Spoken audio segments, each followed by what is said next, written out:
भाई मेरे को यहाँ पर पॉलिटिकल ऑपोजिशन कोई लगता नहीं है अभी कोई जो क्रेडिबल जो है, जो नवीन पटनायक के सामने खड़े होकर के उनके हाथ हिलाने से ज़्यादा वोट मिलते हैं, उनके कम बोलने से ज़्यादा वोट मिलते हैं। जितना वो कम बोलते हैं उनकी वोटों की संख्या उतनी बढ़ती चली जाती है। तो एक नवीन पटनायक का जो जादू है, और मैं अभी तक समझ नहीं आया क्या जादू है उनका, उस जादू के आगे कोई अभी मेरे को ऑल्टरनेटिव दिखाई नहीं पड़ता। क्योंकि झगड़ा पार्टी बीजेडी और बाकी पार्टियों के बीच में नहीं है, ये है कि नवीन बाबू के सामने कौन, जैसे मोदी के सामने कौन। तो अपोजिशन के पास कोई नाम नहीं है। उड़ीसा की राजनीति में जब तक नवीन बाबू हैं, जब तक कि उनके सामने कोई अल्टरनेटिव खड़ा नहीं हो जाता, वो एक लंबे कद के आदमी छोटी गाड़ी में चलते हैं और उनकी कम आवाज़ की वजह से ज़्यादा वोट मिलते हैं।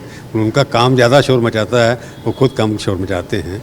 तो उस तरह का कोई राजनीतिक नेता और खड़ा नहीं होगा। तो मेरे को लगता अभी यही है कि 2024 में कोई बहुत बड़ा परिवर्तन होगा, ऐसी संभावनाएं आज जहां मैं खड़ा हूं उसके लिए नहीं है। आगे क्या होता है राजनीति में कुछ पता नहीं लगता क्या हो सकता है। तो देखो, जब तक नेता नहीं चाहेगा कोई भी नहीं संभाल सकता, अपने आप तरीका काम करने का होता है। तो मैं आपकी इस बात से सहमत नहीं हूँ कि जब तक नेता, क्योंकि मैं उनको मिलता रहता हूँ, वो बड़े स्पष्ट हैं उनको क्या करना है। क्योंकि कई चीज़ें, आप सरकार है, मुख्यमंत्री हर काम नहीं करेगा, तो इसलिए ये पॉलिटिकल ऑपोजिशन होती है, लोगों की जेलसी होती है।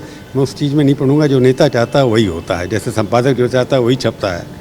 ये आप कहें कि पत्रकार गलत काम कर रहा है, ये वही चला रहा है, तो नहीं होता। इसी तरह से कोई भी सरकार चलती है या ऑर्गेनाइजेशन चलती है, जो मालिक चाहते हैं वही एडिटर करता है, जो एडिटर चाहता है वही पत्रकार करते हैं। आपको भी समझ में आना चाहिए।